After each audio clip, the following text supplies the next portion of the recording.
मुस्लिम पति पत्नी जिनकी एक लौती संतान और लौती संतान में भी एक बेटा, सुनने में थोड़ा सा अजीब लगता है। क्यों? क्योंकि जिस तरह से हम आंकड़े देखते हैं तो मुस्लिम जो फैमिली होती है उनकी एक संतान तो बिल्कुल बहुत ही कम होती है, लेकिन इस परिवार की या पति पत्नी का एक ही बेटा था और बेटा भी बहुत खूबसूरत और बहुत सुंदर होता है। अब बेटा काम क्या करता है? जवान हो चुका है। बेटा काम करता है मॉडलिंग का, यानी वो मॉडलिंग करता है, काफ़ी सुंदर है, खूबसूरत है। वो इसी तरह का काम करता है और सिगार तक पीता है, यानी उसमें कुछ आदतें बहुत गलत हैं, बहुत ख़राब हैं। लेकिन एक दिन वही बेटा अपनी माँ के पास यानी अम्मी के पास फ़ोन करता है और कहता है कि अम्मी, मैं तुम्हारा बेटा नहीं हूँ, मैं गलत हूँ और गलत रास्ते पर हूँ। अगर मैं इसी तरह आगे बढ़ता रहा तो मेरा ये जीवन बर्बाद हो जाएगा। अम्मी, मैं तुम्हारा बेटा नहीं हूँ। दूसरी तरफ जो माँ सुन रही है, जो अम्मी सुन रही है, उसके पैर कांपने लगते हैं। वो कहती है कि देखियो आपका बेटा क्या कह रहा है, ये तो मुझे बहुत बुरा लग रहा है, ये ऐसा क्यों कह रहा है और मुझे घबराहट हो रही है। तभी वो माँ अपने बेटे से कहती है कि बेटा तू सुन मेरी बात, तू एक बार घर आ, बैठकर बातें करेंगे, आखिरकार बात क्या है। हमने तो तुझे कभी रोका टोका नहीं, क्योंकि घर का लौता बेटा था तो कभी इसे रोका नहीं गया। ये मॉडलिंग करता था तो भी घर वालों को कोई परेशानी नहीं थी, हालांकि आसपास के लोग कहते थे कि ये जायज़ चीज़ें नहीं कर रहा है।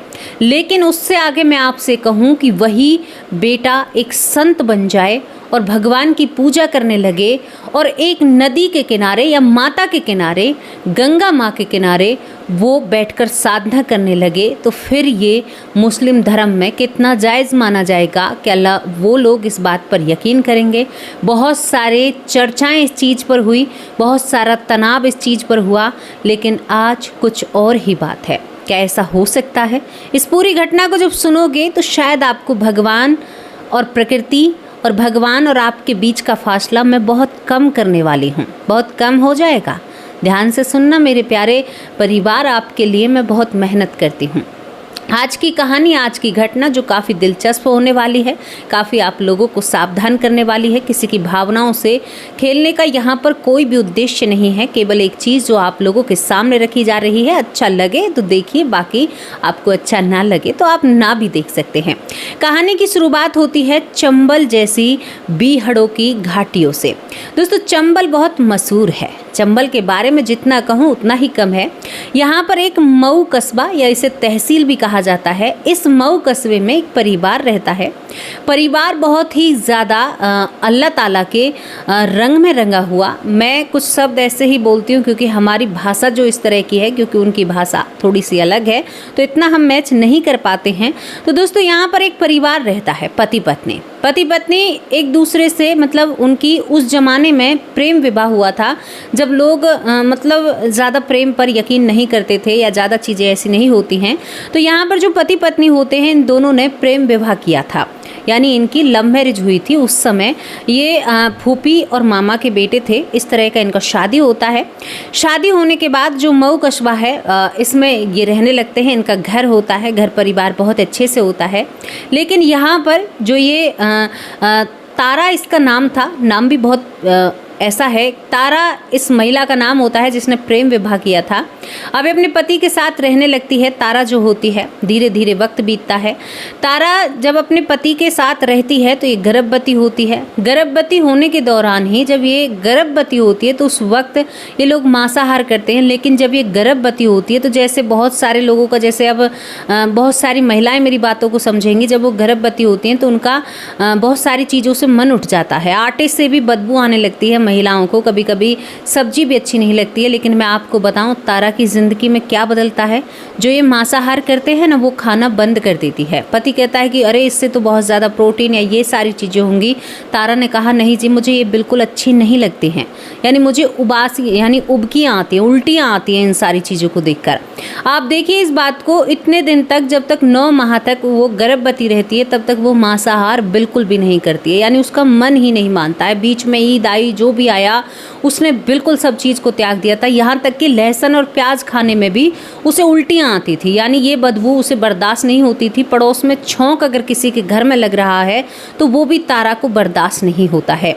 यहाँ पर ये पति कई बार कहता है कि तुम अंडा वंडा ये सारी चीज़ें कर लिया करो, तो वो कहती है कि नहीं, जब मुझे नहीं हो रहा तो मैं कैसे खा लूँ। धीरे धीरे वक्त बीतता है। 9 माह बाद ये एक बेटे को जन्म देती है। बेटा बहुत खूबसूरत था, गोरा चिट्टा, बहुत सुंदर था। तारा ने उस वक्त, यहाँ पर आपको बताऊं, नारियल पानी, ऐसी चीज़ें, फल, इन चीज़ों पर अपना गुजारा किया। बिल्कुल कोई चीज़ उसे पचती ही नहीं थी। अब यहाँ पर आप देखिए, इसके बाद इस लड़के का नाम जिशान रख दिया जाता है। जिशान रख दिया जाता है। अल्लाह ताला को शुक्रिया अदा किया जाता है। जो भी इनकी रीति रिवाज होती है वो सब कुछ करी जाती हैं। ये लड़का धीरे धीरे बड़ा होने लगता है। धीरे धीरे जब ये बड़ा होने लगता है तो इसकी कमर पर एक निशान था, गोल निशान था इसकी कमर पर, और वो निशान बहुत ही ज़्यादा मतलब गहरा था कि कोई घाव है या कुछ ऐसी चीज़ें हैं। दोस्तों, इसके बाद धीरे धीरे ये जो जिशान होता है धीरे धीरे बड़ा होने लगता है।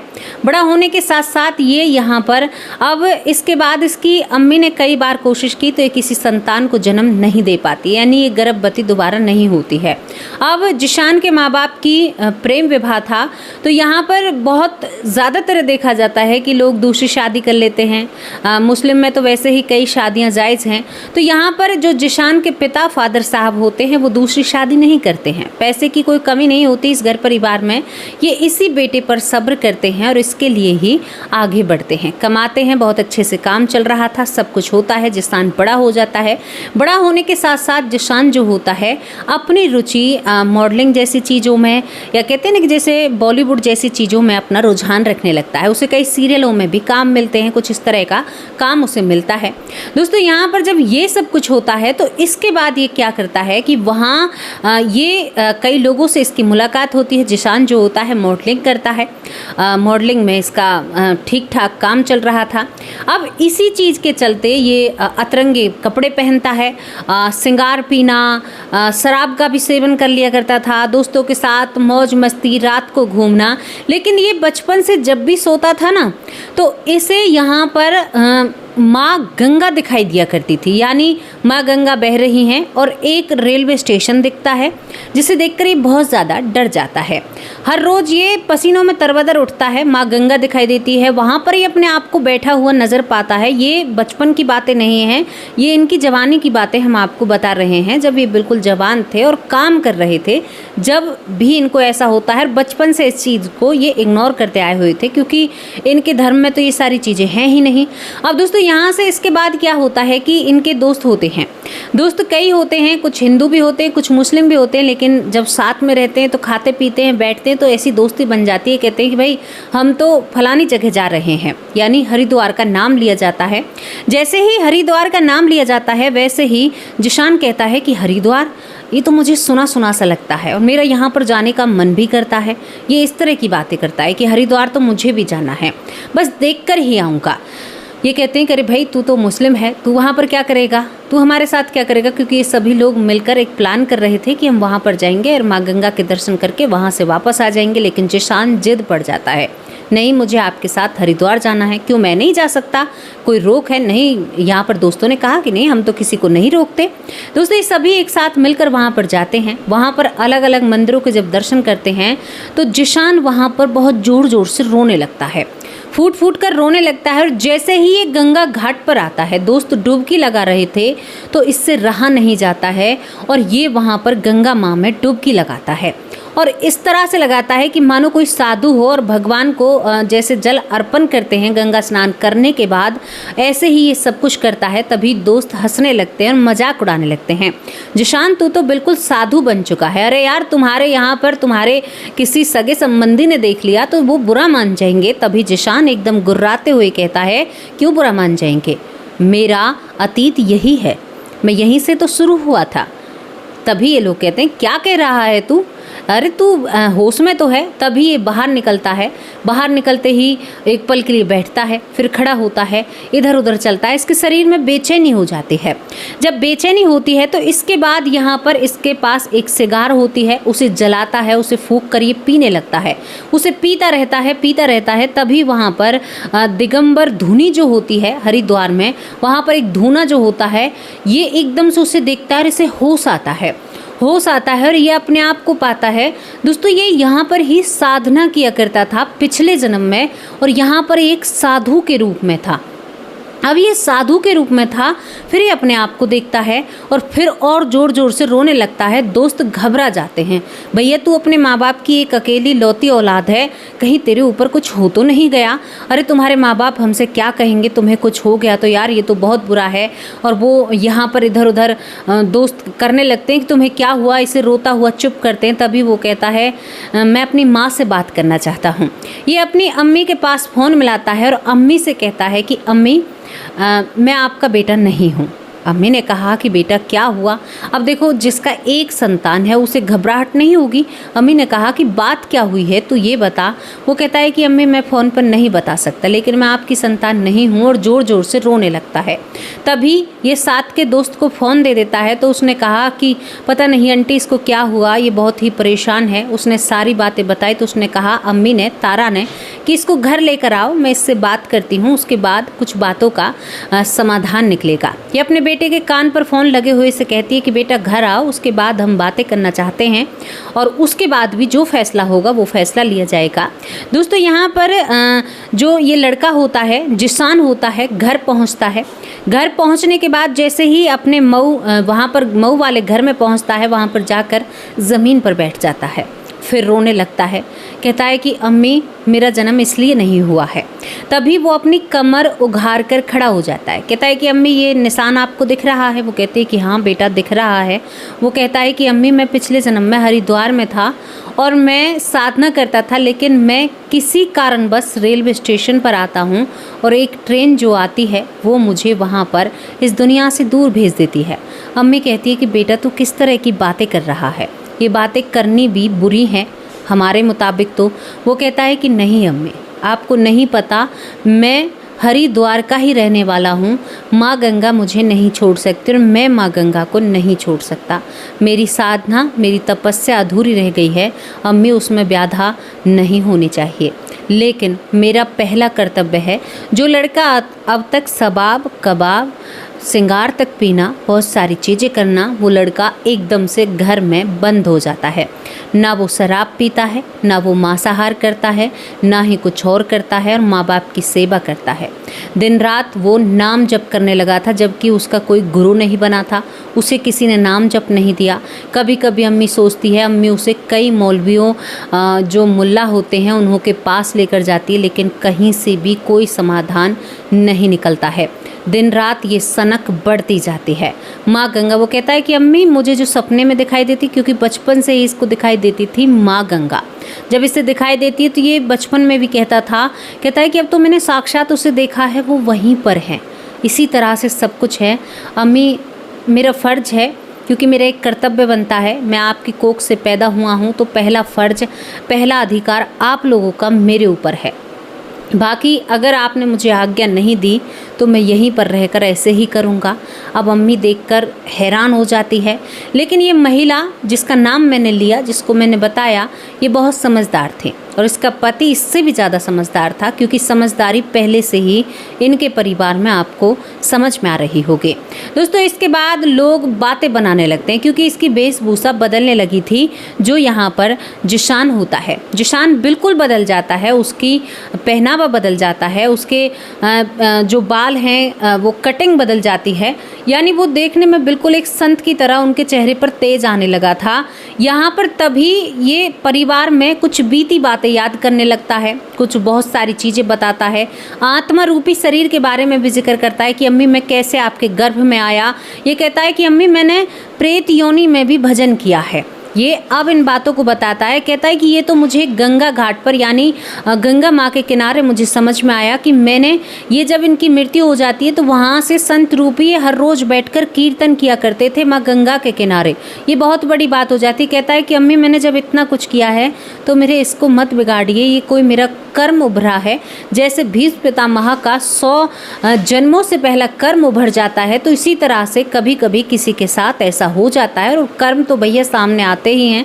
इसने पूरी कोशिश की। ये भी कहा कि पहला हक इस शरीर पर, इस देह पर आपका है, आप जैसे चाहोगे ऐसे करूँगा। लेकिन तभी माँ बाप गौर फरमाते हैं, यानी याद करते हैं कि जब ये गर्भ में था तो मांसाहार का बिल्कुल मन नहीं किया, बिल्कुल कभी उसे खाने का मन नहीं किया। और ये जब पैदा हो जाता है उसके बाद फिर साधारण शरीर, तो ये कोई साधारण आत्मा नहीं है। अगर हमने इसको रोका तो ये शायद हम इसके पाप के भागी बनेंगे। फिर हम क्यों पाप के भागी बने? ये मुस्लिम माँ बाप ऐसा सोचते हैं। कहते हैं कि बेटा हम दोनों ने प्यार करके विवाह किया है, हम इन चीज़ों को, इन बंदिशों को नहीं मानते हैं, हम केवल आज में जीने वाले हैं। कल किसने देखा है? शक्ति रूप परमात्मा भगवान अल्लाह ताला वो हैं तो सही। कोई उन्हें किसी नाम से पूज रहा है, कोई उन्हें किसी नाम से इबादत कर रहा है।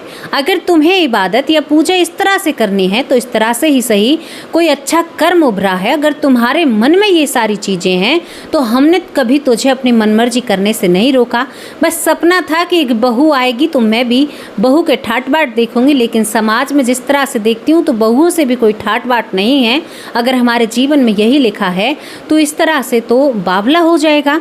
माँ बाप ने उसे खुला छोड़ दिया, कहा कि जो तेरा मन करे वो कर, और कभी भी अगर तुझे बाहर कोई परेशानी आए तो तुम्हारे माँ बाप के द्वार तुम्हारे लिए हमेशा खुले हुए हैं, यानी घर के द्वार।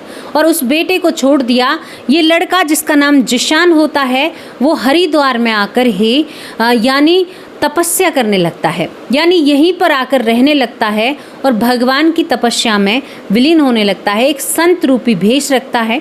संत जब ये बन जाता है तो ये अब भिक्षा लेकर अपना गुजारा करता है। और सोच कर देखिए, जो लड़का बॉलीवुड में सितारा बनना चाहता था, जो एक एक्टर बनना चाहता था, जो कुछ बनना चाहता था, वो कहाँ से कहाँ आ गया। इसे क्या कहोगे आप? इसके बारे में आप कौन सी राय रखोगे? आत्मा तो ज़रूर है।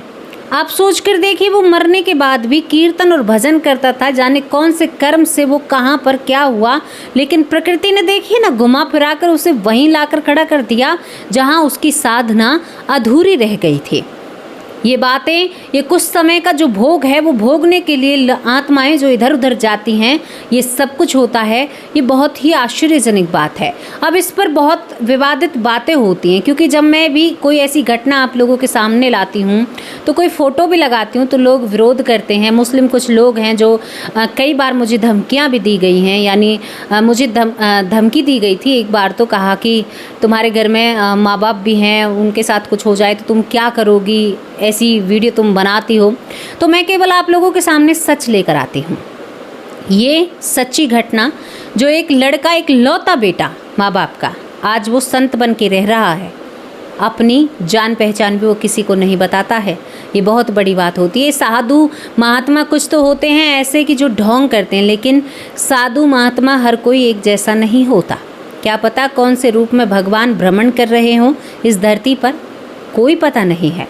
किसी भी आप सोच कर देखिए आपके कर्म किस तरह से सामने आते हैं।